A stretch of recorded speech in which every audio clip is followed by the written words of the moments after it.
समादरणीय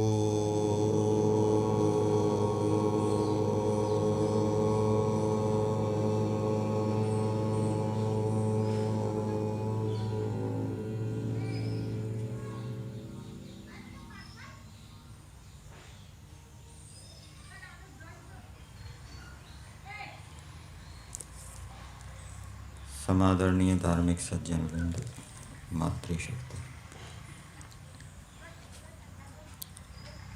वेद के अंदर गर्दभ शब्द आया है। गर्दभ गधे को कहा जाता है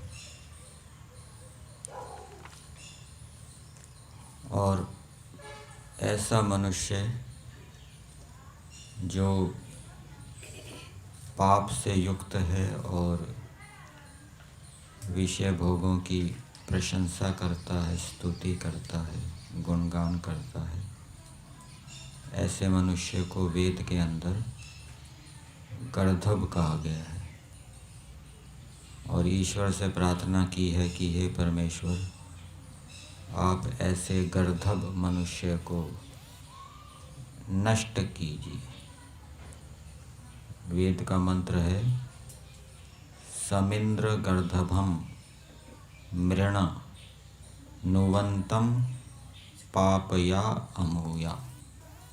नु धातु स्तुति अर्थ में होती है, जो विषय भोगों की स्तुति करता है, प्रशंसा करता है, और पाप या अमूया पाप से युक्त है।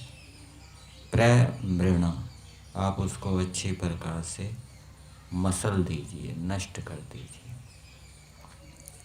ऐसी प्रार्थनाएं भी की जाती है वेद के अंदर दुष्ट व्यक्तियों के विनाश के लिए, जो संसार की हानि करते हैं, संसार को अपवित्र करते हैं।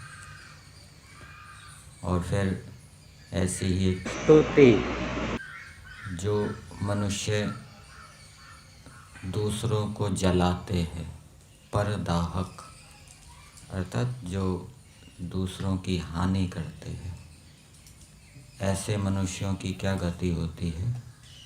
तो उनके विषय में लिखा है कि जो परदाहक अपने व्यवहारों के द्वारा दूसरे की हानि करते हैं, परमेश्वर ऐसे मनुष्यों को पताती, गिराता है। कैसे गिराता है उसको एक दृष्टांत से समझाया है।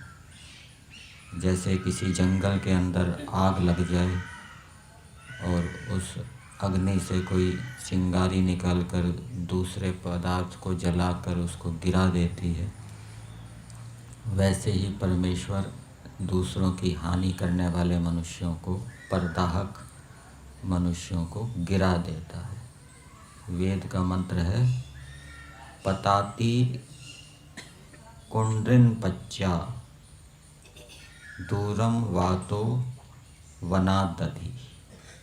जैसे वायु होती है, वायु वन के माध्यम से चिंगारी को ले जाकर दूसरे पदार्थ को जलाकर उसको गिरा देती है। पेड़ जलेगा तो जलकर फिर वो नीचे गिर जाएगा। ऐसे ही दूसरों की हानि करने वाले, संसार की हानि करने वाले मनुष्यों का पतन होता है। और उन्नति किसकी होती है? जो संसार की उन्नति करते हैं, संसार को लाभान्वित करते हैं। हमारे अंदर कुछ बुराइयां होती है, दोष होते हैं।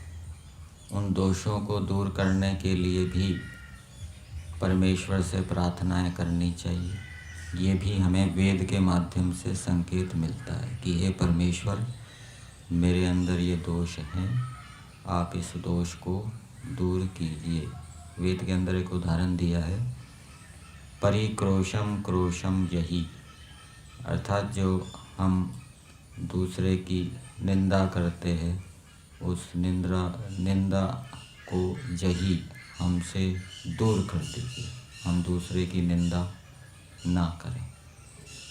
और जो निंदित कर्म करने वाले हैं, निंदित कर्म करने वाले को, जो निंदित कर्म करने में बड़ा तत्पर रहता है, शीघ्रकारी होता है, शीघ्रता से निंदित कार्यों को करता है, उसको वेद के अंदर कृकदाश्वम कहा गया है। अश्व कहते हैं घोड़े को, शीघ्रकारी, और कृकद का अर्थ किया है निंदित कर्मों को करने में जो शीघ्रकारी है, तत्पर है, उसके लिए प्रार्थना की गई है। जम्भ, ये जम्भ शब्द उसमें भी आता है, जम्भे दद्मा। तो इसका अर्थ किया है कि आप अपनी न्याय की दाढ़ों द्वारा, हे परमेश्वर, आपकी जो न्याय रूपी दाढ़ है उसके द्वारा आप उसको कुचल दीजिए। जम्भय, किसको कुचल दीजिए? जो निंदित कर्मों को करने में तत्पर रहता है। ऐसी प्रार्थनाएं भी की जाती है निंदित कर्मों करने वाले के लिए, दुष्टों के लिए।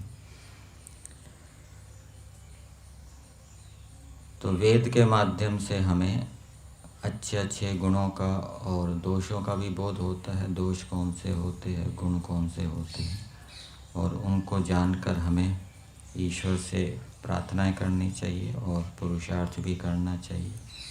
अच्छे कर्म कौन से हैं, निंदित कर्म कौन से हैं, वो भी हमें वेदों के माध्यम से पता लगता है।